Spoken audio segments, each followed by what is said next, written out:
All right. Well, let me pray, and then we'll walk through these chapters together here in 2 Samuel. Okay. Father, again, we're grateful for your word. Thank you for revealing yourself to us. Remind us always the Bible is about you, and that even though we have characters in the Bible that we can learn from, and we should learn from, both in good and bad. We'll get both of that today. Help us to be reminded of your sovereign plan, your will, your care for your children. Help us to trust you as we walk through even a text tonight where we see lots of problems from lots of different angles, but ultimately we're going to land on your grace. So help us tonight understand your text. It's given to us in Jesus' name. Amen. All right. So review, as always, repetition key to learning. So let's make sure we review. The purpose of these three books, Samuel, Kings, and Chronicles, and there are three books in Hebrew, even though they're first and second in our English text, is to remind us that this is proven history. You can go into any history book and find these things also going on. This is actual history. It shows what things are going on. If it were merely a spiritual book that was purely meant to talk about the good stuff that's going on and all the reasons you should believe, a chapter like chapter 13 of 2 Samuel probably would not exist. So there is history going on, and it shows us how God has been working out his will, even having to use sinful decisions and evil and wickedness to accomplish his good purposes. It is also, as we know from 1 Corinthians 6 and Romans 15, it's an example for the church that we should read these things and be encouraged to continue in faith.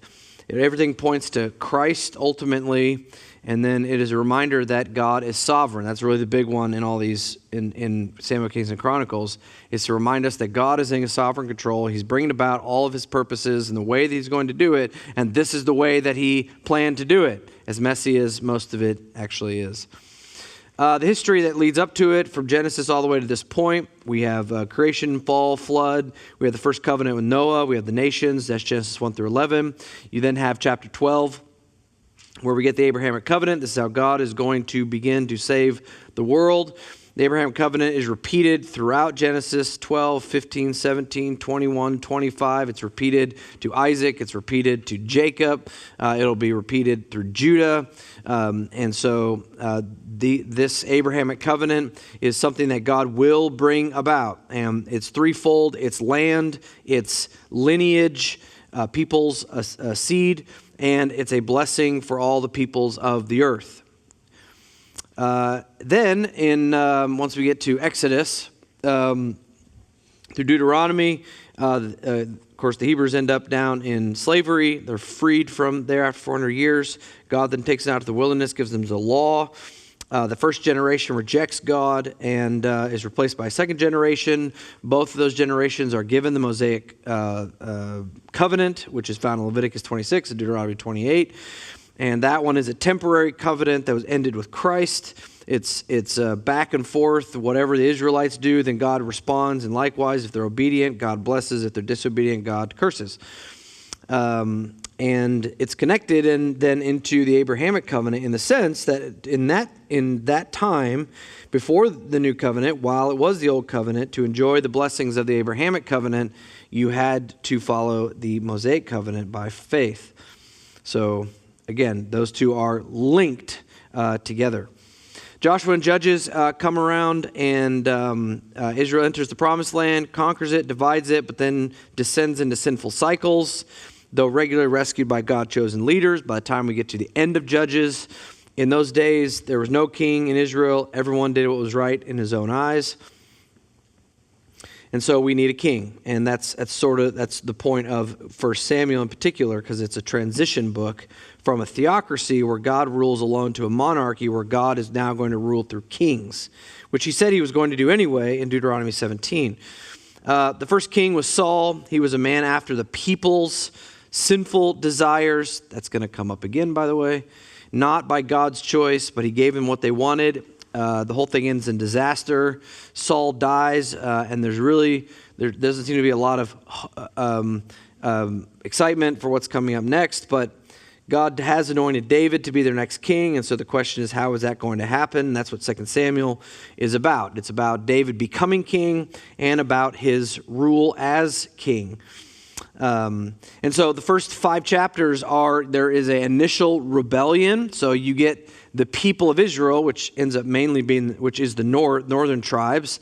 They try to stick one of Saul's sons, Ishbosheth, into the role of king. Again, they were trying to choose somebody on their own accord, and that's not going to work. And so we find out in a bunch of mess from that rebellion from both Ishbosheth and Saul's commander, Abner. Both of them get killed eventually, and David is crowned king over Israel and of Judah, the whole nation. From chapters 5 through 10, you get to see victory after victory and prosperity after prosperity. It all centers really around David wanting to move the capital of Israel to Jerusalem from Hebron. And so at the beginning of chapter 5, David moves in order to do that. The Jebusites are living in Jerusalem at the time, so he's got to move them out. And that's what he does through some interesting tactics. The Philistines attack them, but they're also easily dispatched. And so with those two peoples moved out, David can establish Jerusalem, Zion, as the center of civil, ceremonial, and religious life. And the way to establish that was to bring back the Ark of the Covenant. And so that's what chapter 6 is about. David initially brings it back in a sloppy manner, but after a rebuke from God, David does the right thing, and then there's joy in Jerusalem and blessing to the people. Chapter 7, David is sitting in his home, and he wants to build God a temple because he's living in a nice home, and God's box is sitting in a tent. And so he wants to build God a temple to surround the Ark of the Covenant. And God says, no, that'll be a project for your son, whom I love. And instead, I'm going to build you a house, a throne, and a kingdom forever. That's the Davidic covenant. And so then we can add to all of our covenants the Davidic covenant, which is also like the Abrahamic covenant, everlasting, unilateral for God. It's unconditional for David and his descendants that will go through Solomon. The provisions some of them are similar to the Abrahamic covenant, a great name, land, blessing, but then there's a couple things that are new in the sense of there's a dynasty, there's a son, there's a forever kingdom that will come about through his line. And again, the main issue that exists with the Davidic covenant is that it is still attached to the Mosaic covenant. In order for David's family to enjoy the blessings of the Davidic covenant, and even the people of Israel to enjoy the blessings of a Davidic king, they must follow by faith the Mosaic covenant, which of course they're not going to be able to do, and that's why we have all the problems that we have. Chapter 8, God gives more military successes over the Philistines, the Moabites, the Arameans, the Edomites, establishes rule. He secures some borders. Chapter 9, David shows some covenant and care and loyalty to Jonathan's son, Mephibosheth, and he puts over Mephibosheth the care of him, Ziba, and Ziba will become very important again today, or maybe not. Maybe that's next time. That's chapter 16, isn't it? Oh, that'll be next time. Yeah, that's not this week. Sorry. Well, that was the last thing I was reading before we came here, so it's in my mind. But that will become important. Chapter 10, David tries to show some loving kindness to the king of Ammon because David had received kindness from Nahash, who was the former king. But Nahash's son, Hanun, distrusted David. That led to a battle with the Israelite army, which is, again, stupid because you're going to lose. And they did, and enslaved the Ammonite people. And all that's great, except bad things were, of course, brewing at home with David. This is chapter 11. David's army went out to war. David decided to be lazy, which led to a lack of self-control, which led to lust, which led to adultery, which led to murder of one of his best friends. And it seemed that David would get away with all of that, except in chapter 12, verse 1, Yahweh sent Nathan to David. God would not allow his servant to get away with sin, so sending Nathan is both judgment and grace. David must receive consequence for his actions, and he must be confronted with his sin so that he may repent. And that's exactly what happens. When David confronts David with his sin, David does repent, he is forgiven, and the consequences remain. The death of the child whom he bore with Bathsheba, and the sword would never depart from his house. And that's a good chunk of what we start seeing today. At the end of chapter 12, David then goes back to doing what's right. Again, it's always a good thing to do what's right, even after being caught in sin. Do the next right thing. We're going to see that today. And then God gave another son through Bathsheba named Solomon, who was also named Jedediah, which means the son in whom I love. So it's a direct prophecy into this will be the child in which the promise of the Davidic king will go through. Okay? And that brings us to chapter 13. Let me give you a summary of this because it really is a summary. This whole section is a summary of rebellion, shame, and sorrow, which are all terms that are not very exciting and they're a little depressing, but that's because that's what this whole section is. This is a direct consequence of David's sin. The sword will never depart from your house. So let me just give you a summary and then we'll look at it together. Chapters 13 and 20 record the collapse of peace within David's own household and the nation following his sin. The consequences foretold by Nathan begin to unfold. David's son Amnon commits a heinous act against his sister Tamar, prompting his other son, Absalom, revenge and eventual rebellion. Absalom's charm, his ambition, and his bitterness drive him to usurp his father's throne. David has to flee Jerusalem, humiliated and heartbroken. A war breaks out between father and son, which ends up getting Absalom killed. Yet everything is not good with David back on the throne when he has to take it again. The kingdom remains fractured, and David's return to power exposes deep divisions within Israel. Like I said, it's not exactly a very fun set of the Bible, but it's a reminder that sin, again, has further reaching consequences than you think it's going to have when you're committing that sin. Remember, an apple seed is only that big, but it grows a tree. So is your sin and what it will grow. The correlation is not little to little. It will always be little to massive. Okay? Think of just in the garden. One bite of the apple, one decision of disobeying God led to the death and sin-cursed human race. All right, let's walk through it chapter by chapter here for at least 3 chapters. The first one we'll just call Amnon and Tamar because that's really the center point of this. The first couple verses are Amnon's crime. So Absalom had a sister whose name was Tamar. She was very attractive. She was a virgin. She was approaching her marriageable age. She lived at home still under close supervision and protection of her family, as all young ladies did at that time. And Amnon, her half-brother, David's son by a different wife, verse 1, at the end of verse 1, loved her. In reality, he did not love her. He lusted after her. We could say that he had a crush on her. He was physically attracted to her. I'd say Amnon didn't love her because love would never do what he is going to do, what he plans on doing. And he was so obsessed with her and so frustrated that she was legally off limits to him. That's what verse 2 seems to be getting at. So it was hard for Amnon's sight to do anything with her. Some translations say it was improper for Amnon to do anything with her. That's the New King James. The point is the law prohibited their marriage. But Amnon had a crafty, which I'd rather say wicked, friend cousin named Jonadab. And Jonadab devised a scheme in which Amnon would pretend to be terribly sick. By the way, kids, being terribly sick is not your own invention. This is the normal way of things. You acting sick they've been doing this for a long time. Your parents probably did it too, so don't think you're being clever. Amnon would pretend to be sick.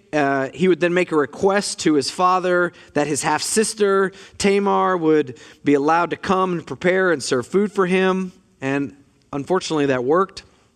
Verse 7, David sent for Tamar and told her to go. David should have been suspicious. Why Tamar? Why not one of the housemaids? Why not one of the cooks that they have? Why not his mother? There's lots of questions he should have asked. But as we'll note, David, as we'll see in a bit, David is really out of control of his children. He has not raised them in the discipline of the Lord, and even if he had, his many marriages pretty much contradicted any message of purity that he would have for his kids. And just take notes for a second. Take a note there, dads, FYI, just as application. Your life as a father speaks louder than your words. If your life doesn't match your instruction, your kids will follow your example. Well, Tamar went unsuspecting and innocent. She goes, prepares food, sets it before Amnon, and he refuses to eat. And then verse 9, he demands that everyone leave the room, which again should have been another clue that something is wrong here, but nobody decided to do anything about it. And then he asked Tamar to bring the food to him in the bedroom, to personally feed him from her hand. Again, this should also be a problem, but it's too late at this juncture. Verse 11, he throws off the act. All of a sudden, he's not sick anymore, and he reveals his true motive. Verse 11, he took hold of her and said to her, "Come lie with me, my sister." Horrible.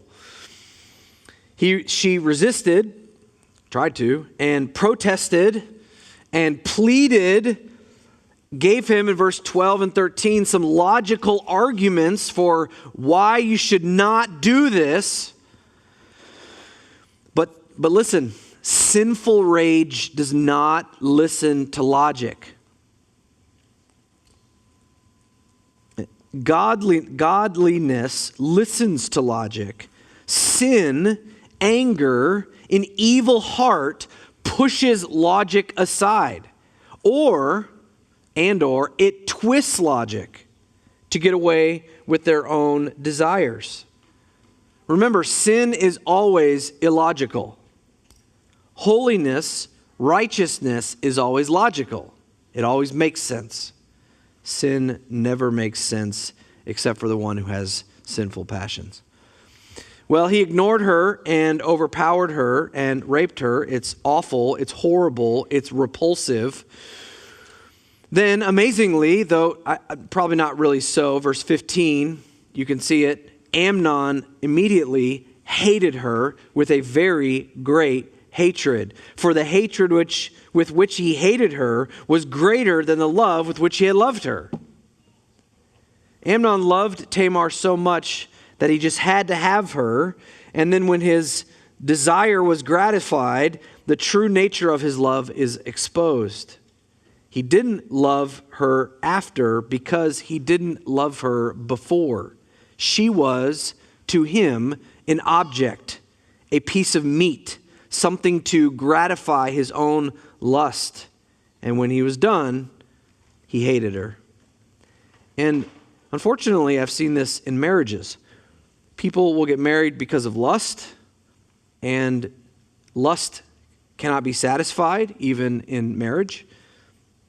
And that then turns the people into hatred eventually, and they separate. Lust is an awful evil. Love is caring about another person, not satisfying your own cravings, not using people to fulfill your own desires. Love cares and sacrifices yourself for them. Now, the aftermath on David's part might be worse. David should have brought retribution down on his son. There should be anger and then justice. David fails here. So verse 17, Amnon puts Tamar out. And then verse 19, she puts ashes on her head and tore her long-sleeved garment, which was on her. She put her hand on her head and went away, crying aloud as she went. These clothes that she had on were symbols of dignity as a member of the royal household, but now she was ashamed of her position. Verse 20, Absalom was the first to find out. Somehow that's how that works. The kids are the first ones that find out about what the other kids are doing. But he knows immediately what happened, and yet he still kept silent about it, waited for it to be resolved. Verse 21, the news arrives to David, and look what the text says that David does. When David heard all these matters, he was very angry. That's it? You're just mad. That's it? That's it. That's all it says. There's no other action. He's just angry. Rightfully so, but he didn't do anything. He didn't seek justice. He didn't seek to even go to Tamar and give her comfort and care. This is like the worst kind of action someone can take, especially for a victim of rape, because not only has the person been physically violated, but now Tamar has to carry the emotional trauma of rejection that nobody cares, especially not my dad. What Amnon did was horrible. What David did was equally, if not more, horrible to his daughter, and doing nothing to Amnon. And notice the effect then it had on Absalom in verse 22. Absalom did not speak to Amnon, either good or bad, for Absalom hated Amnon because he had violated his sister. So now you have bitter rage that's growing inside of Absalom. Had justice been taken care of, this rage would have been subsided. You know, for all that David did abroad, here we see that he failed at home. Maybe David thought, how can I chastise my son for immorality when I'm immoral? It's a fine thought, but it doesn't make what he did right, because he did nothing. David's inaction devastated his daughter and exasperated Absalom, his son. And this active inactivity, and do see it that way, inactivity is an action. His indifference, his insensitivity sent Absalom over the edge, because basically, if my dad won't punish my brother, I will. And that leads to the rest of this chapter, which is Absalom's revenge and his running. You'll notice in verse 23 that it says, now it happened after 2 full years. What in the world? David could have corrected this at any time in those 600 whatever many days. He never did. And this is a reminder that stuff that's stuffed under the rug will come out uglier than when you put it there. It won't get better under the rug. It will get worse. Everyone else had forgotten about the incident, but not Absalom, or at least they chose to forget. Absalom had set up a 2-year revenge plan. First, Absalom organized a sheep shearing celebration, which I kind of wonder what that looks like. Does everybody get a sheep like we all get pumpkins, and you shear your sheep into shapes? You know, I don't know. It just sounds fun to me. If you know of any sheep that need to be sheared and you want to do a sheep shearing celebration where we all sheep shapes. Anyway, I'm making it up as we go now. It sounds fun. Anyway, that's not what's going on here. Apparently this was normal. Second, in verse 24, Absalom invited the whole family, including his father, but David declines, which apparently Absalom knew was going to happen, or he wouldn't have set all this up. Because thirdly, in verse 26, Absalom asked if it would be all right to invite Amnon, which apparently he hates, but now he's inviting him. That should have been a big clue. Initially, David was reluctant to allow this, so he sort of had separated them. But after some urging, David agreed. And then when the time came, verse 28, Absalom gave the order, and his servants struck Amnon and killed him, apparently with the sheep shearers, and then they all ran away. In other words, David wouldn't deal with Amnon, so Absalom dealt with him in his own way. Justice wasn't taken in the home, and therefore Absalom was going to do this. And I'm sure you see this with your kids. If you let something go or your kids think that you didn't do the right kind of justice, then they think they need to take it upon themselves. So this is not anything outside of what would be normal. It's just, this is obviously extreme because he spent 2 years planning this and then he killed his brother. Again, sadly, it sure seems that David knew Absalom was up to something, but he went the passive route again. And that's 3 times passive. Passive with the attack on his daughter, passive with the justice on Amnon, and passive on preventing Absalom concerning his revenge. Passive fathers are not good dads. Dads, you must never think that your passiveness is a good thing. You have to engage your kids, especially your boys. Because you need to remember Proverbs 22:15. Foolishness is bound up in the heart of a child. And it's only the rod of correction, whether that means literal rod sometimes or something else that is a type of rod of correction, will drive foolishness far from him. Your kids, whether they're babies or toddlers or children or teens, they are already bent toward foolishness and selfishness and wickedness and rebellion. You, parents, are the grace of God that has been put into their lives to squash that foolishness. Now, of course, you need tact and wisdom, and you need gentleness, you need kindness, and you need self-control. But don't ever think passiveness, that is lack of engagement, will keep them from rebellion. Rebellion already exists in their hearts. You could keep them cooped up in your home, not seeing anybody for 18 years, and they will still rebel. That's the sinful heart.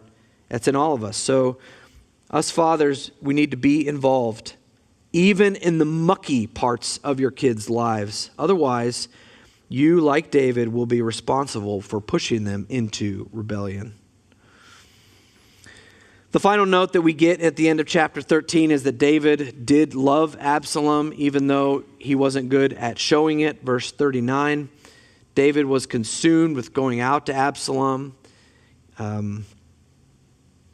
That's sweet, but again, David did nothing. He wanted to, but he did nothing. That's not good. Don't let our kids' sins keep you from pursuing them. Keep pursuing your kids even when they're sinful, even when they don't want you, even when they run from you, even when they rebel against you. Keep pursuing them. Now, Joab's commander knows that David loves Absalom and he's not doing anything, so he decides to help. Maybe there's a soft spot here with Joab, hardcore army guy, but we might have a soft spot here a little bit. But he's not going to listen to him, so here we come into Joab's plot in the first 11 verses of chapter 14. Joab perceives that the king's heart was inclined toward Absalom, so he sets up a plan to help David reconcile with Absalom. He hires a wise woman from Tekoa.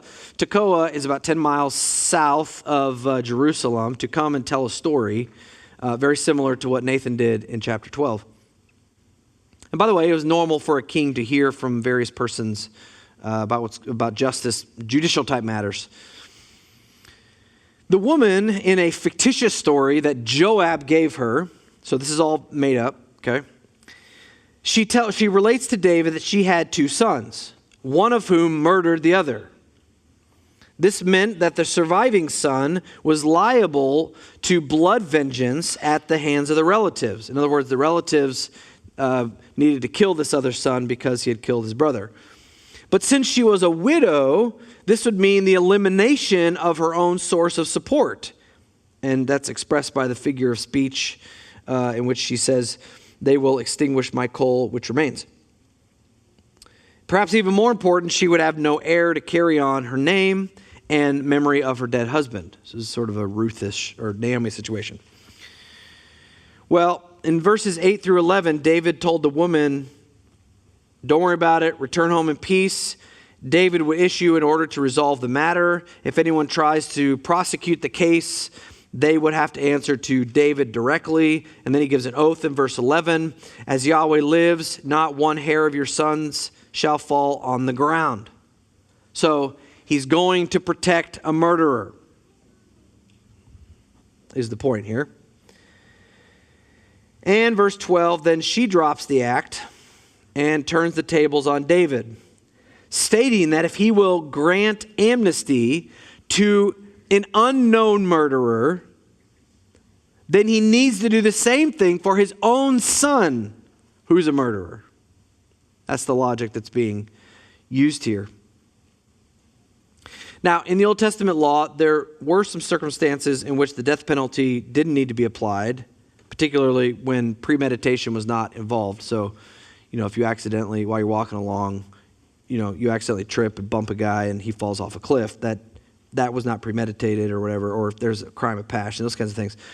The Numbers 35 talks about some of this. However, that does not apply here. Absalom plotted for 2 years, apparently, Amnon's death long in advance. He should have gotten the death penalty. But the woman is manipulating David here, saying in verse 14, yet God does not take away life, but thinks up ways so that the banished one will not be cast out from him. It's not completely an accurate statement, of course. Sometimes the Lord does take somebody's life in judgment. But what the woman is trying to do is help David see that David needs to act in mercy and not continue to keep his son in exile. Again, he was willing to have mercy on somebody he didn't even know. Why won't he have mercy on his own son? You screwed up, David. Take responsibility. Bring your son back. Well, David got the hint. He also realized, verse 19 and 20, that this was all set up by Joab, who was probably standing outside the door listening to the whole thing. And he calls for Absalom to be brought home. So far, so good, right? Verse 21, but guess what happens when Absalom returns? Look at verse 24. However, the king said, let him turn to his own house and let him not see my face. So Absalom turned to his own house and did not see the king's face. Verse 28. Now Absalom lived 2 full years in Jerusalem and did not see the king's face. And it's weird that he puts the king's face. You see the separation. It's not his father's face or David's face. This is the king. It's crazy. It's sad and crazy at the same time. And yet it gets even crazier because this is starting to gnaw now at Absalom. So verse 29, Absalom sends for Joab 2 different times, requesting permission to go visit his dad. Joab didn't respond either time. He just looked at the text message and then put it back in his pocket. You know what I'm talking about. So verse 30, he set Joab's field on fire. This will get his attention. Joab came immediately, duh. Verse 31, why did you torch my field? Verse 32, because I sent for you twice and you wouldn't come. I want to see my father. Why have I come from Geshur? Verse 32, it would have been better for me to still be there. So now let me see the king's face, and if there's any iniquity in me, let him put me to death. I mean, you can hear the frustration, right? I don't know if he's a young man, he probably is. I've been gone for 3 years now. I've finally come home. And now I've been here for 2, and I still haven't seen my dad's face. If he's mad at me, fine. If he's going to punish me, let's do it. But don't keep me at arm's distance. I mean, this is not good. This is all David's doing, as he just passively trying to shove stuff, I think, under the rug, and hopefully time heals. In this case, because it's sin, time does not heal. Time makes it worse. Well, verse 33, at the end of the chapter, Joab tells David, David, your son torched my field.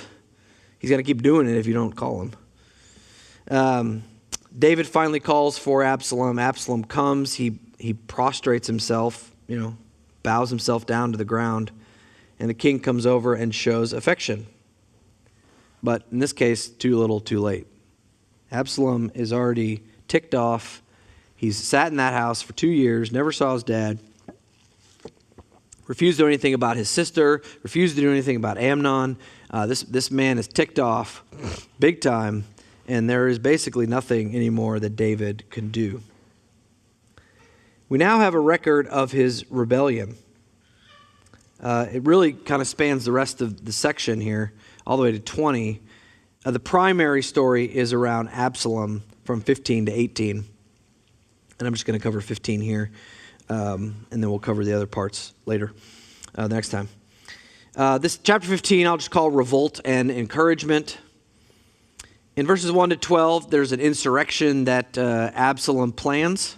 So Absalom prepares for himself a chariot and horses and 50 men, and he used to rise early and stand before the gate, which is where a lot of the judgment came. And he started stealing the hearts of the people by assuming the role of a judge, which is the king's job, on his behalf.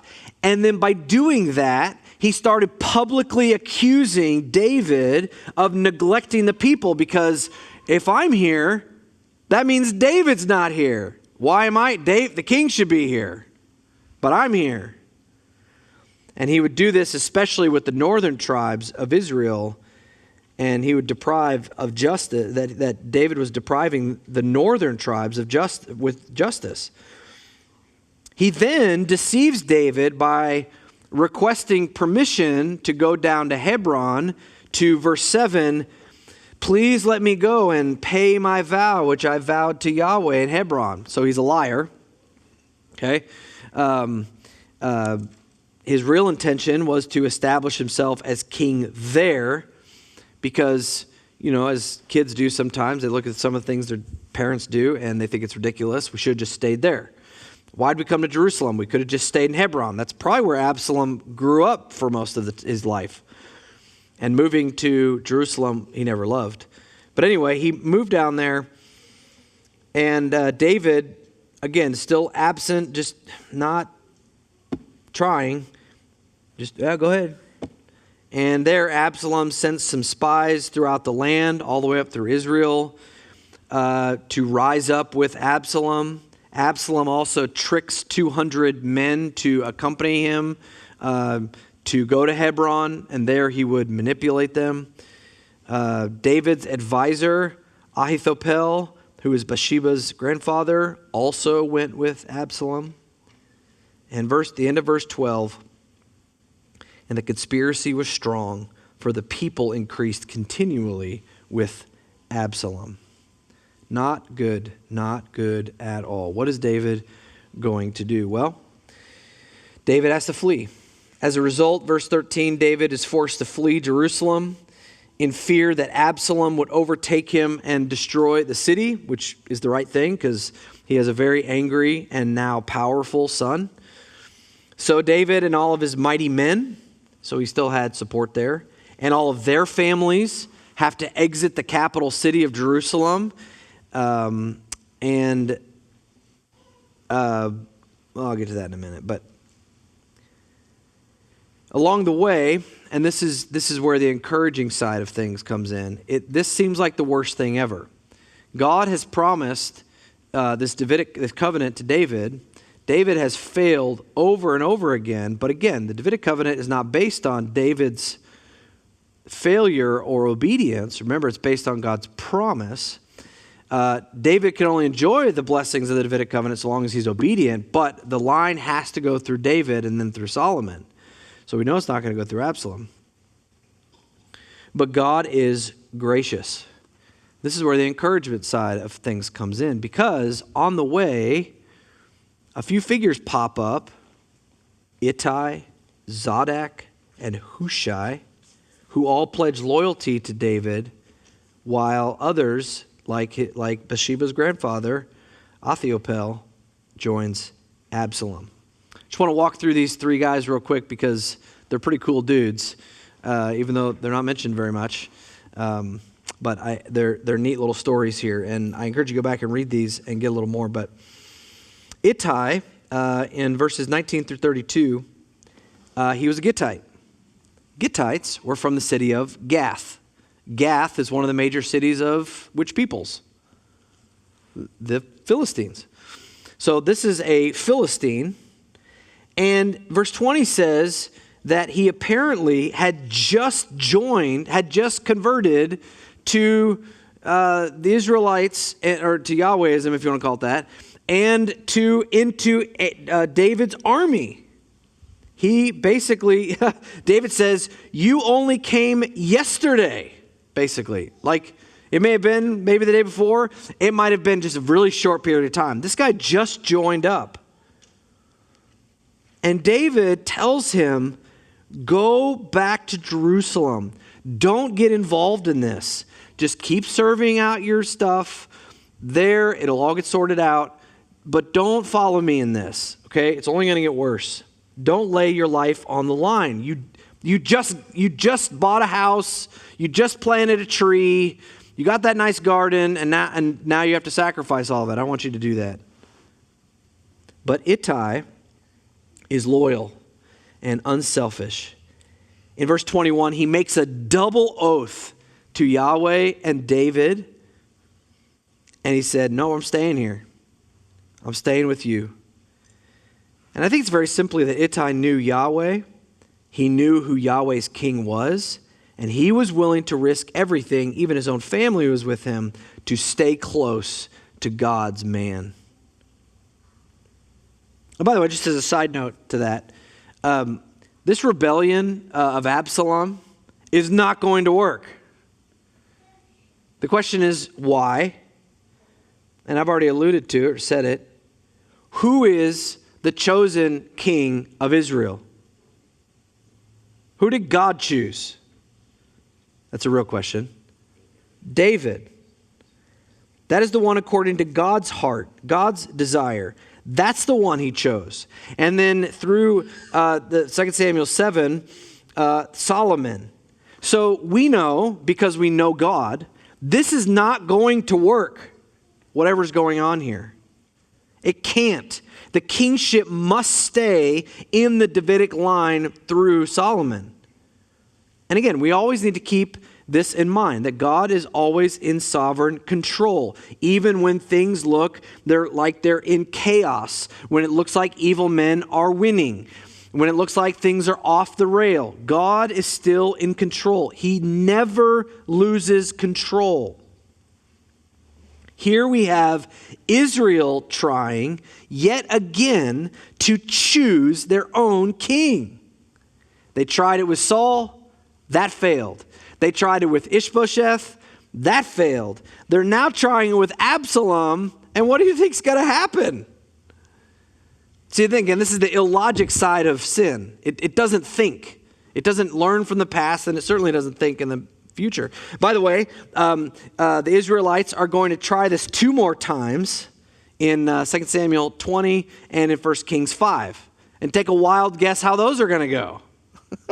None of them are going to work. That's why Ittai is a pretty cool dude. Even though he's only mentioned here, he says, God is my God, and David is Yahweh's king. I'm sticking with you. Sounds very much like Ruth with Naomi, by the way. Wherever you go is where I'm going. Your people are my people. God is my God. Let's go. I love it. If anybody wants to name their son Ittai, I applaud you. Okay? Maybe make it a middle name. I don't know. You just call him It. That would be a terrible name to have. That'd be awful. Or Ty. That would be good. All right. The next one, Zodak. Zodak begins in verse 23 through 29. He is one of the priests. And along with the other priests, they are with David. And they come to David with the ark. Remember, the ark represents God's presence. And so this would feel like a good rallying cry. We got the ark! Woo! What do you guys got? But David says to take the ark and the priests and go back to Jerusalem, because they need to continue to lead the people and teach the people in their priestly role. That was their task. And David says, God will only be pleased if you're doing your task. The rest of the details about the throne, God will take care of. Don't worry about it. In other words, David's essentially saying, I must not use God, the ark, but submit to him and do what he pleases. Remember what happened in 1 Samuel 4 when they tried to use the ark as a good luck charm? How did that go? Right? David's not going to do that. David was no doubt, I think, comforted by Zodek and the priest's loyalty, but they need to do what's right rather than try to form a mob and say, look what we got. What we got's better. God will care for them. And he will in his timing. By the way, the Zodiac priesthood is the one that ends up in the millennial kingdom as the priests who are serving in the millennial kingdom. That's in Ezekiel 40 through 48. All right, the last dude he runs into is Hushai. Hushai begins in verse 32. He is, as one commentator puts it, a courageous strategist, a risk taker, willing to put himself in danger by playing double agent, adventurous, Mission Impossible type, the original James Bond, which is exactly what this dude is. He's cool, man. Here's another person you need to name your kid, Hushai. I don't know what you call him. Maybe you should say Hush to your kids. Then it's easy. Anyway, Hushai originally wanted to stay with David, but David decided to send him back to Absalom as a spy. That's risky, right? It was, but Hushai agreed. And though we're not going to cover it tonight, I want to tell you what happens because it's super cool. Because David knew this kind of thing could happen, and he trusted Hushai to do this. But the plan works. In 2 Samuel 16:16, Hushai is able to convince Absalom of his loyalty so that Absalom would trust Hushai and was able to seek Hushai's counsel. And then in chapter 17, the military strategy that Hushai recommends for attacking David ends up being the exact opposite of Ahithophel, the grandfather of Bathsheba. His plan, his wisdom was seen as like, this guy speaks for God. But Hushai was able to be so convincing that Absalom goes with what Hushai said, which plays right into David's hand. And again, the text actually, what's interesting about that is the text says that God made Absalom take Hushai's counsel. There's that sovereign control. In chapter 15, verse 31, during this conversation, David does pray that Absalom would take Hushai's counsel. So you have prayer and you have the convincing side of things that Hushai has to be, and then you have God's sovereign purposes that reign over all of it. Okay, so prayer does things, and so does wisdom, all under God's sovereign care. And that whole thing ended Absalom. Pretty cool. And we'll get to all that next time. But that's where all that's going. So my point here is to say that at the lowest point in David's life, which is this running away from in Jerusalem, and no doubt he knows some of this, a lot of it is his own fault, his own passive parenting, the rebellion of his son, the rebellion of a trusted advisor. Much of the nation has rebelled is a lot of his own fault. And yet, here God gives three men, Ittai, Zadok, and Hushai, as I think a bit of grace, of kindness on David, and a reminder of God's sovereignty. God shows his grace by giving David wisdom to not only leave, but to be encouraged by loyal, wise, godly men. That's a reminder that God is long-suffering with us, with his own children. He is kind, he is gracious, and he is sovereign, and he is good at reminding us of all of those things. David was totally undeserving here of these encouragements, and yet God gave them anyway, and we can be encouraged by that. Again, I want to keep going. I'm going to stop there. Let me just give you a preview of what's coming. Chapter 16, David endures more discouraging people and news. Chapter 17, the war between Absalom and David happens, but is controlled by God. Chapter 18, Absalom is slain, which breaks David's heart. Chapter 19, there's some diplomatic things that need to be restored. And then chapter 20, there's another rebellion by a person by the name of Sheba that David has to put down. We'll look at all that next time. Some walkaways on this. I just have 4, how can we live because of what we heard from these couple chapters. First one, you reap what you sow. I talked about this a little bit on Sunday. It really doesn't matter who you are. This is a pretty universal law. It applies to everyone, whether you are a chosen king of Israel, whether you are the greatest hymn writer of all time, even if you're a man after God's heart. David sins. God forgave him of his sin. David is in heaven now. But David had to live his life with the devastating consequences of his own sin. Grace brings forgiveness. Grace delivers us from condemnation. Grace saves us from the wrath to come. But grace does not necessarily erase temporal consequences in this life for our sins.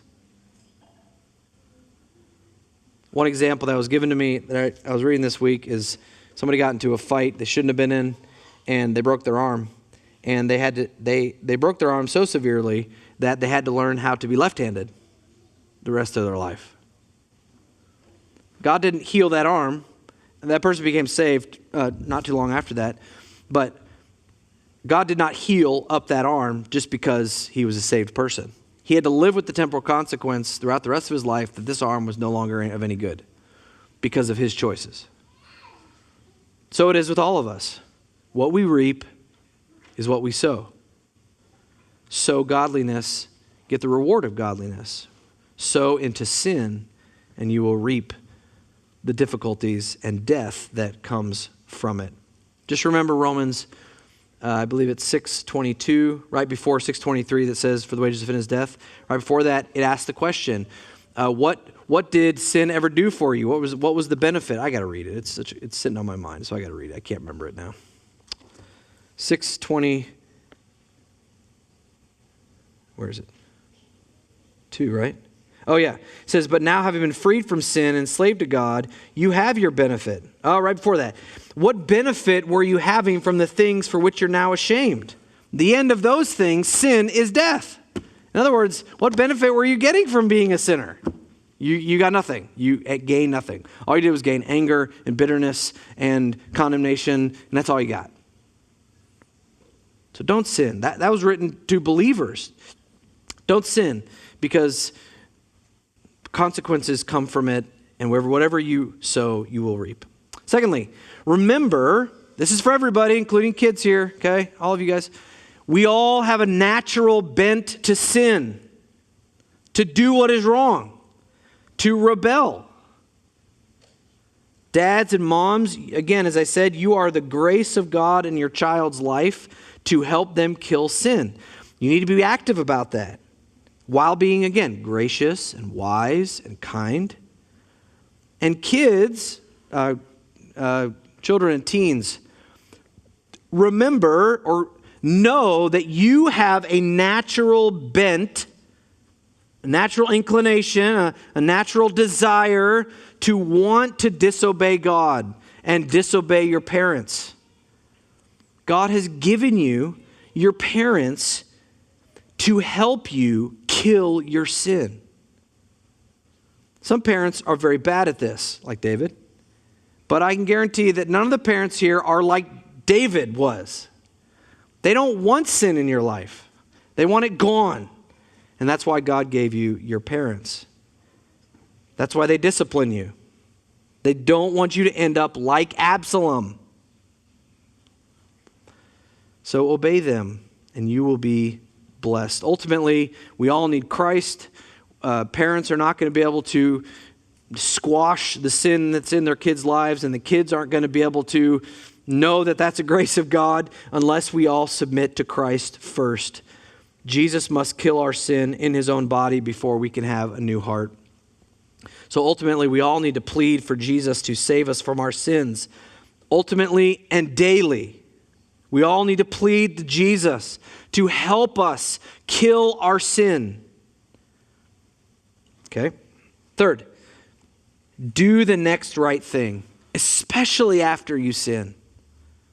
When you get caught in sin, don't just keep wallowing in it and being sad for yourself and go do the next right thing. Go do what's right next. Go do the next thing that would please God. And finally, remember that God is gracious and sovereign. God makes promises to never leave or forsake us. He promises everlasting and unending mercy, even in our mistakes. Rest in his grace, in his goodness, in his forgiveness. And remember that he is sovereign. Your sin does not knock off the plan, no matter how heinous it is. God's plan is still on its way. Just get back on track by faith and keep on trusting him. Okay? That is chapters 13 through 15. How'd I do? Hey, that's not bad. Cool? All right, let me commit this to the Lord and then we'll go from there. Father, help us to learn these lessons from your word, to learn them from the mistakes of David, but also to see your grace and encouragement and love that comes at the backside of it. Help the dads here and moms, but particularly the dads here, not be men who are passive with their children, no matter what age their kids are. Help us to love our children, even to the degree that we want to squelch their sin, to not let them sin, to do everything we can to stop that. And help the kids here know that their parents are given to them by you because of God's grace. Help them to see that they love them, and the reason they give discipline and consequences is because they want to see them please you above all. And ultimately, we need you, Jesus, to help us do that. So help us to cry out to you daily, all the time, when our hearts particularly are rebellious and we want to do sin. Cause us to cry out to you. And help us, Lord, to do what is right in your eyes while trusting your sovereign care over all things. Thank you for our time tonight, Lord. Bless it. Cause fruit for your glory. In Jesus' name.